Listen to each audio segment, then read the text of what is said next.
లూకా సువార్త 15వ అధ్యాయము 8, 9, 10 వచనాలను అందరము కలిసి చదువుకుందాం. లూకా సువార్త 15వ అధ్యాయము 8వ వచనము, 9వ వచనము, 10వ వచనం కలిసి అందరము చదువుకుందాం. ఏ స్త్రీకైనను 10 వెండి నాణ్యములుండగా వాటిలో ఒక నాణ్యము పోగొట్టుకుంటే ఆమె దీపము వెలిగించి ఇల్లు ఊడ్చి అది దొరుకు వరకు జాగ్రత్తగా వెతకదా? అది దొరికినప్పుడు తన చలికత్తెలను పొరుగు వారిని పిలిచి, నాతో కూడా సంతోషించుడి, నేను పోగొట్టుకుని నాణ్యము దొరికినదని వారితో చెప్పును కదా. అటువలే మారు మనసు పొందు ఒక పాపి విషయమై దేవుని దూతల ఎదుట సంతోషము కలుగునని మీతో చెప్పుచున్నానెను. వాక్యము నిమిత్తము ప్రార్థన చేద్దాం.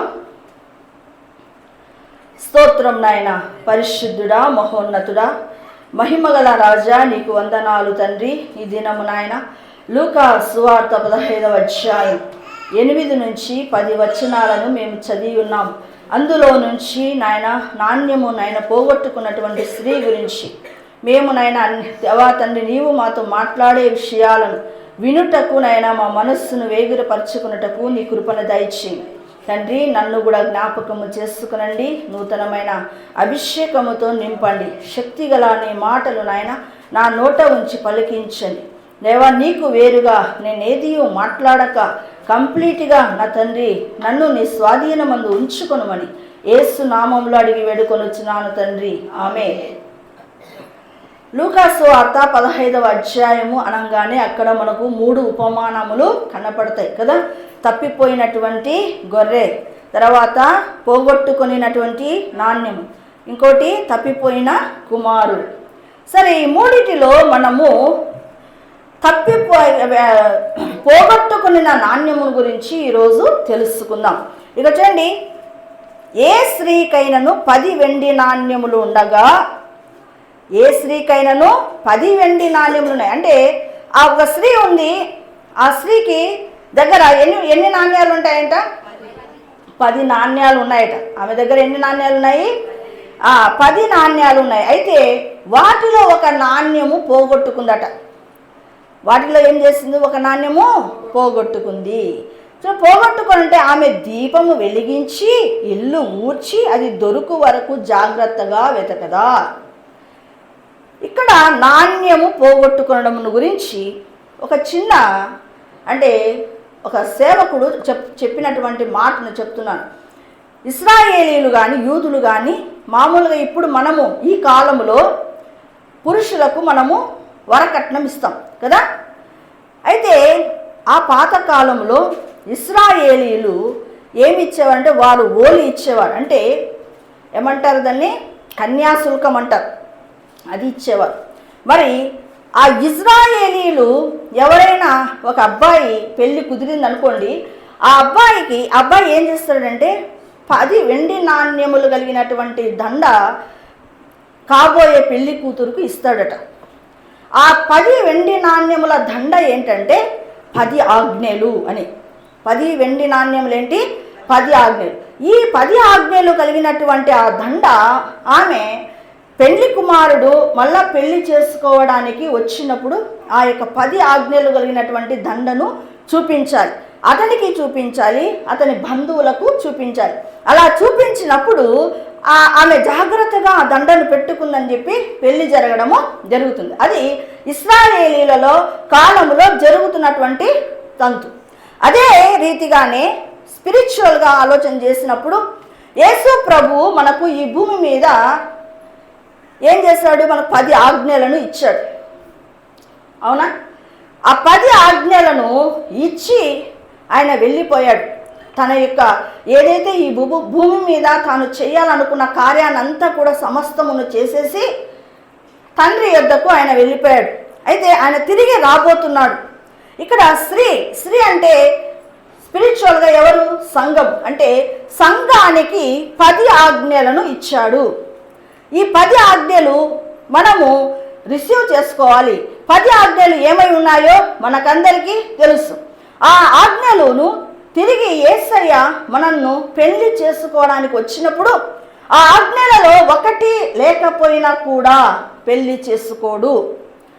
ఇశ్రాయేలీలలో కూడా ఆ దండ ఇచ్చారు కదా, ఆ దండలో ఒక్క నాణ్యము పోగొట్టుకున్నా కూడా ఆ స్త్రీని పెళ్లి చేసుకోరట. ఆ రీతిగానే యేసు ప్రభు 10 ఆజ్ఞలను మనకు ఇచ్చాడు. ఆ 10 ఆజ్ఞలను మనము ఎంతో జాగ్రత్తగా వాటిని దాచిపెట్టుకోవాలి, కాపాడుకోవాల్సిన వంటి వారమై ఉన్నాం. ఇప్పుడు 10 ఆజ్ఞలలో దొంగిలెదవద్దు, వ్యభిచరించవద్దు, నరహత్య అని ఏదో ఒకటి ఒక నాణ్యము పోయిందనుకోండి, దానిలో 9 బాగానే ఉన్నాయి కదా అని యేసయ్య పెళ్లి చేసుకోడు. యేసయ్యకు 10 ఆజ్ఞలు పర్ఫెక్ట్గా ఉన్నటువంటి స్త్రీనే పెళ్లి చేసుకుంటాడు. చూడండి, అందుకే ఆ స్త్రీ ఆ యొక్క ఒక నాణ్యము పోయిందంట. ఆ 10 ఆజ్ఞలలో ఏం పోయింది? ఒక నాణ్యము పోయింది. చూడండి, ఆమె ఏం చేస్తుంది? ఆ నాణ్యం ఎక్కడ పోయిందండి? ఎక్కడ పోయింది? ఇంటిలో పోయింది.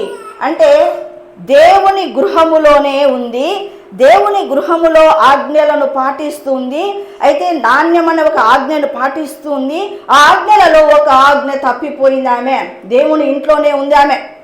అయితే ఒక ఆజ్ఞను మీరింది, ఒక నాణ్యాన్ని పోగొట్టుకుంది. కాబట్టి ఆమె ఏం చేస్తుందట? దీపమును వెలిగించి.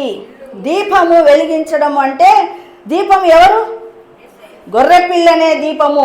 ప్రకటన గ్రంథములో 21వ అధ్యాయంలో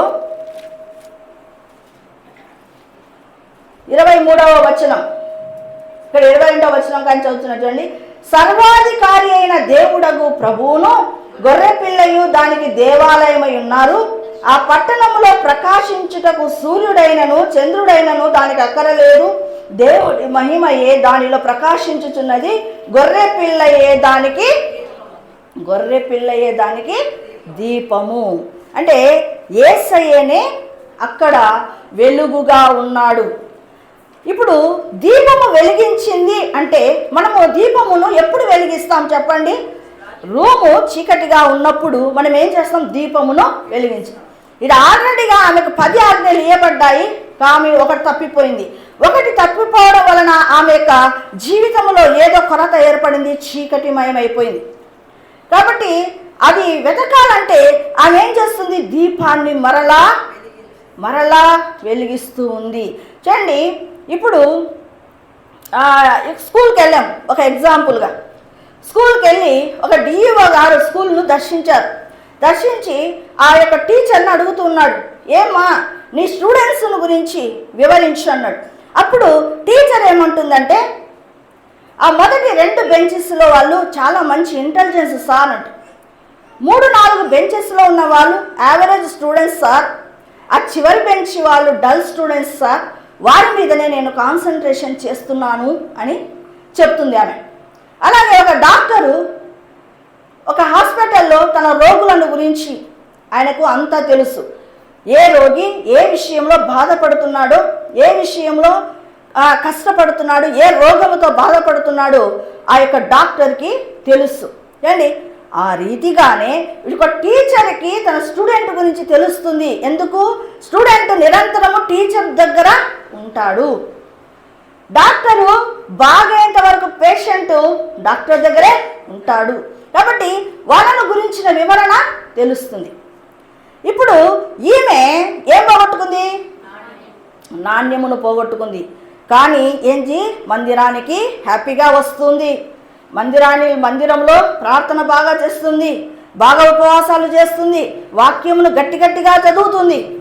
కానీ ఆ పాస్టర్కి తెలుసా ఆమె దేని విషయంలో తప్పిపోయిందో? చెప్పగలరా? కష్టమే. ఎప్పుడు చెప్పగలరో చెప్తాను. అలాగే మన ఇల్లు ఉంది, మన ఇంటిలో పిల్లలు ఎలాగ ఉన్నారు? ఒక్కొక్క పిల్లవాడు వాడి పరిస్థితి ఏంటి? వాడు మంచిగా ఉన్నాడా, లేకపోతే ఆ పిల్లవాడు ఆజ్ఞలలో నుంచి ఏ కాయినైనా తప్పిపోయిందా? 10 కాయిన్లలో నాణ్యములలో ఏదైనా నాణ్యమో తప్పిపోయాడా? తల్లిదండ్రులు కూడా చెప్పడానికి కష్టమే. ఎందుకంటే తల్లిదండ్రులతో పాటు చక్కగా మందిరానికి వస్తాడు, చక్కగా పాటలు పాడతాడు, చక్కగా వాక్యాన్ని చదువుతాడు, చక్కగా పరిచర్య చేస్తాడు. కానీ ఆ పిల్లవాడు దేని విషయంలో తన నాణ్యమును పోగొట్టుకున్నాడో తల్లిదండ్రులకు తెలియదు. ఎప్పుడు తెలుస్తుంది అనేది కూడా మనము తెలుసుకుందాం. చూడండి, ఇప్పుడు ఈమె ఏం చేస్తుందంటే నాణ్యమును పోగొట్టుకుంది కదా, ఇప్పుడు ఏం చేస్తుంది ఆమె? దీపము మరలా వెలిగించింది. దీపాన్ని వెలిగించింది. తాను పోగొట్టుకున్న నాణ్యాన్ని, తాను హృదయంలోకి తెచ్చుకున్న చీకటిని పోగొట్టుకోవడానికి ఆమె తిరిగి దీపాన్ని వెలిగించింది. వెలిగించి ఏం చేస్తుందట? ఇల్లు ఊడ్చి, ఇల్లు ఊడ్చి అంటే వాక్యముతో సరి చేసుకోవడం, వాక్యముతో సరి చేసుకోవడం. చూడండి, అలాగే అది దొరకు వరకు జాగ్రత్తగా వెతకదా. అది దొరకు వరకు ఏం చేయాలా? జాగ్రత్తగా వెతకాలి. చూడండి, ఇప్పుడు యజమానుడి స్టోరీ మనకు తెలుసు. యజమానుడు ఒక దాసులకు 5 తలాంతులు ఇచ్చాడు, 2 తలాంతులు ఇచ్చాడు, 1 తలాంతు ఇచ్చాడు. అవునా? ఆయన దేశాంతరం నాకు వెళ్ళిపోయాడు. తిరిగి వచ్చిన తర్వాత ఆ యజమానుడు ఏమడుగుతాడు? లెక్క అడుగుతాడు. ఏమడుగుతాడు? లెక్క అడుగుతాడు. అవును దాసుడా, నీకు 5 తలాంతులు ఇచ్చాను కదా, ఏం చేసావు? 2 తలాంతులు ఇచ్చాను కదా, ఏం చేసావు? 1 తలాంతు ఇచ్చాను కదా, ఏమి చేసావు అని అడుగుతాడు. అలాగనే అంటే ఇక్కడ యేసయ్య తిరిగి వచ్చి మనల్ని పెళ్లి చేసుకునే టయానికి ఆయన ఖచ్చితంగా నిన్ను లెక్క అడుగుతాడు. ఏం చేస్తాడు? లెక్క అడుగుతాడు.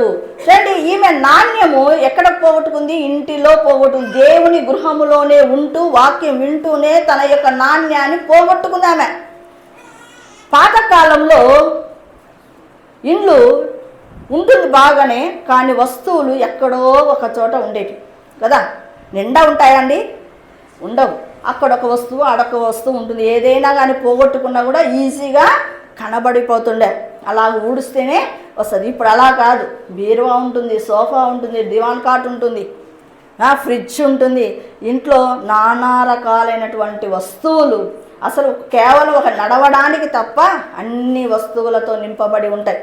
మరి ఇప్పుడు పరిస్థితి, ఇప్పుడు ఇలాంటి ఇంటిలో నాణ్యం పోయిందనుకోండి, ఎక్కడ పోయి ఇరుక్కుంటుంది అది? ఏ కాలు యొక్క సందులో, అంటే మంచము యొక్క కాల సందులో ఎక్కడో ఇరుక్కుంటుంది. దాన్ని వెతకడము కష్టం. పిల్లలు కూడా, పిల్లల విషయంలో తల్లిదండ్రులు కూడా ఏం చేస్తున్నారంటే, పిల్లలు అంటే భార్య మంచి ఉద్యోగస్తురాలు ఉంటుంది, భర్త మంచి ఉద్యోగస్తుడు ఉంటాడు, డబ్బు దండిగా ఉంది, మా పిల్లవాడిని బాగా చదివించాలి, ఇంజనీరింగ్ చదివించాలి, మెడిసిన్ చేయించాలి అని అనుకుని వాళ్ళు ఏం చేస్తున్నారంటే వారి పిల్లలకు ఇక వాల్యూస్, మోరల్ వాల్యూస్ అనేటివి నేర్పకుండా విచ్చలివిడి అయిపోయింది. పాతకాలంలో ఎలాగండి, ఇంత గంజి చేస్తే ఆ గంజి 10 మంది పిల్లలు ఉంటుంది. 10 మంది పిల్లలకు కొంచెం కొంచెం కొంచెం కొంచెం పోసి, నాన్న ఇదే ఉండేది, సర్దుకొని తిను నాయన అంటే వాడికి ఆకలి అంటే ఏదో తెలిసేది, బాధ్యత అంటే ఏదో తెలిసేది. ఇప్పుడున్నటువంటి జనరేషన్కి అసలు ఆకలి అనే లోపలనే ఎన్ని ప్యాకెట్స్ వచ్చి పడతాయి. ఇక్కడ నాకు ఆకలి ఇస్తుంది అమ్మ అనగానే అంగడికి పరిగెత్తున్నాయన అంటున్నాం, పోయి తెచ్చుకోపో ఏమన్నా. కానీ ఆకలి విలువలు నేర్పటం లేదు, ఇక నీతి విలువలు నేర్పటం లేదు, పెద్ద చిన్న అనేది నేర్పటం లేదు. మరి పిల్లవాళ్ళు ఎలాగ తెలుసుకుంటారు? పిల్లవాడి పరిస్థితి ఎలా ఉంది, ఇంట్లో పాప పరిస్థితి ఎలా ఉంది, ఆ పాప ఏ నాణ్యాన్ని పోగొట్టుకుంది అని తల్లిదండ్రులకు ఎలాగో తెలుస్తుంది? సేవకుడికి ఎలాగో తెలుస్తుందంటే ఎప్పుడైతే నీవు దేవుని సన్నిధికి మాటికి వచ్చి యేసయ్య సన్నిధిలో అందరితో పాటు కూడికలలో ఉన్నప్పుడు నువ్వు చేసే ప్రార్థనలు బట్టి పాస్టర్ ఇలాగే పట్టేస్తాడు. పర్సనల్గా నువ్వు సేవకుడితో మాట్లాడుతూ అయ్యా ఇది నా పరిస్థితి అని క్లోజ్గా మాట్లాడినప్పుడు ఆమె యొక్క ఆత్మీయ స్థితి అంటే ఏమిటో తెలుస్తుంది. అలాగే ఇంట్లో తల్లిదండ్రులు పిల్లలతో అప్పుడప్పుడు కూర్చొని సంభాషణ చేయాలి. వారి మాటలలో ఏమొస్తున్నాయి? దేవునికి సంబంధించినటువంటి మాటలు వస్తున్నాయా, లేకపోతే వారి యొక్క నోటిలో నుంచి ఏ మాటలు వస్తున్నాయి? దాని వలన 80% మనం తెలుసుకోగలము. పిల్లవాడి పరిస్థితి ఎలా ఉందని తల్లిదండ్రులు కనుక్కోగలుగుతాడు. వీడు దుఃఖంలో ఉన్నాడు, వీడు వేదనలో ఉన్నాడు, దేని విషయంలోనూ వీడు నలిగిపోతున్నాడని తల్లిదండ్రులు గుర్తించగలరు. అలాగనే పాస్టర్కు ఎట్లా తెలుస్తుందంటే, ఎప్పుడైతే నువ్వు మందిరానికి వచ్చి నువ్వు చేసే ప్రార్థనలు బట్టి నీ స్థితిగతులు ఏమిటో పాస్టర్కి ఎలాగే తెలిసిపోతాయి. చూడండి, బాప్తీసం ఇచ్చి యోహాను యేసు ప్రభువుకు బాప్తీసం ఇచ్చాడు. ఆ తర్వాత చాలామందికి 1000 మందికి బాప్తీసం ఇచ్చాడు కదా. అయితే బాప్తీసం ఇచ్చి యోహాను యేసును పట్టుకొని ఏమంటున్నాడు? పాపములను మోసుకొని పోవు దేవుని గొర్రెపిల్ల అని డైరెక్ట్గా ఐడెంటిఫై చేశాడు. ఆ 1000 మందిని చూసి ఏమంటున్నాడు బాప్తీసం ఇచ్చి యోహాను? సర్ప సంతానమా ఏమంటున్నాడు? అంటే బాప్తీసం ఇచ్చే యోహాను యేసు ప్రభు అంటే ఎవరో తెలుసుకున్నాడు, దేవుని బిడ్డ అని తెలుసుకున్నాడు. ఇక మొత్తం విశ్వాసులను అంటే బాప్తీసం తీసుకోవడానికి వచ్చిన వారిని కనుక్కున్నాడు. సర్ప సంతానమా అని కనుక్కున్నాడు. అంటే ఇది ఇప్పుడు ఇంట్లో తల్లిదండ్రులు కానీ సేవకుడు కానీ నిన్ను గుర్తించాలి అంటే గాన ఖచ్చితంగా నువ్వు దేవుని సన్నిధికి మాటి మాటికి రావాలి. సరే, ఇక్కడ చూడండి, ఇప్పుడు ఏమైంది? ఆమె దీపము వెలిగించి ఏం చేసింది? మరలా చీకటిగా ఉన్నటువంటి తన హృదయంలోనికి మరలా ఆమె ఏం చేసింది? దీపాన్ని వెలిగించింది. మరలా యేసయ్యను మరలా తన యొక్క యేసే సన్నిధిని మరలా తెచ్చుకుంది. అక్కడ అదే కదా ఉండేది. 21వ అధ్యాయం ప్రకటన 21:23 ఏముంది? ఆ పట్టణంలో ప్రకాశించుటకై సూర్యుడైనను చంద్రుడైనను దానికి అక్కరలేదు, దేవుని మహిమయే అంటే దేవుని సన్నిధియే దానిలో ప్రకాశించుచున్నది. దేవుని సన్నిధిని పోగొట్టుకున్నటువంటి ఆమె ఏం చేసింది? తిరిగి ఆమె ఏ నాణ్యాన్ని పోగొట్టుకుందో దానిని వెతకడం ప్రారంభించింది. ఆమె ఎలాగ వెతికిందండి? చాలా జాగ్రత్తగా వెతికింది. ఎలా వెతికింది జాగ్రత్తగా అంటే చీపురును తీసుకుంది. చీపురు ఇక్కడ దేనికి సాదృశ్యం అంటే వాక్యాన్ని చేత పట్టుకుంది, వాక్యములో సరి చేసుకుంటూ ఉంది. నేను ఎక్కడ తప్పిపోయాను, జాగ్రత్తగా వెతకాలి. ఇప్పుడు మన యొక్క ఆత్మీయ జీవితాలలో దేవుని మందిరంలో ఉన్నాం. ఇప్పుడు మీరే కూర్చొని ఉన్నారు. మీలో ఏ నాణ్యము తప్పిపోయిందో నేను చెప్పగలనా? ఎప్పుడు చెప్పగలను? నీవు నాతో పర్సనల్గా మాట్లాడుతున్నప్పుడు, నీవు మందిరములో ప్రార్థన చేస్తూ ఉన్నప్పుడు, ఓహో ఈ పాప దీని విషయంలో నలిగిపోతుంది, ఈ పాప హృదయంలో వేదన ఉంది, ఈ పాప హృదయంలో పాపం ఉంది, ఈ పాప విడిపించలేక పడతా ఉంది అంటే సాతాను శక్తుల చేత బంధించబడిందని తెలిసిపోతుంది. ఈమెనే ఏం చేస్తుంది? దేవుని ఇంటిలో ఉన్నటువంటి ఈ స్త్రీ ఎలాగూ తాను పోగొట్టుకున్న నాణ్యాన్ని జాగ్రత్తగా వెతికిందో ఈరోజు నీవు నేను చేయవలసింది అదే. ఏ నాణ్యాన్ని పోగొట్టుకున్నావు? నీ ప్రార్థన జీవితం అనే నాణ్యాన్ని పోగొట్టుకున్నావా? లేకపోతే ఏదైనా పాప కూపములో పడిపోయి ఉన్నావో? అసలు దేవుని సన్నిధి అంటేనే నిర్లక్ష్యం వచ్చిందో? ఏది నీ నాణ్యం? ఆ నాణ్యంను మరలా నువ్వేం చేయాలా? జాగ్రత్తగా వెతకాలి. జాగ్రత్తగా వెతికి నువ్వేం చేయాలా? దొరికేంత వరకు చేయాలా. ఏదో నేను వ్యభిచార కూపంలో పడిపోయాను, నేను దీంట్లో నుంచి లేయలేని పరిస్థితిలో ఉన్నాను, నేను దొంగతనం చేశాను, దీంట్లో నుంచి నేను లేయలేకపోతున్నాను, నేను ఇతరులను చాలా ఘాటైన మాటలతో గాయపరచాను, నేను దీని నుంచి ఎక్కువగా నా నోరు చాలా భయంకరంగా ఉంది. దేన్ని పోగొట్టుకున్నావు నువ్వు? ఏ విషయంలో బాగలేవో అక్కడనే నువ్వు వెతకాలా. ఎక్కడ పోగొట్టుకున్నావు? దేవుని ఇంటిలోనే పోగొట్టుకున్నావు. ఆ నాణ్యము దొరికేంత వరకు నువ్వు వెతికి దాన్ని దొరికేంత వరకు వెతికి పట్టుకోవాలి. పట్టుకున్నప్పుడు నీకేం కలుగుతుంది? సంతోషం కలుగుతుందా లేదా?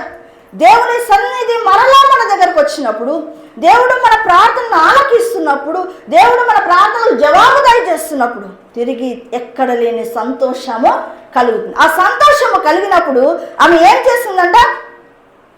తన చెలికత్తలను పిలిచింది, ఫ్రెండ్స్ని, ఇరుగు పొరుగు వారిని పిలిచి ఏం చేస్తుంది?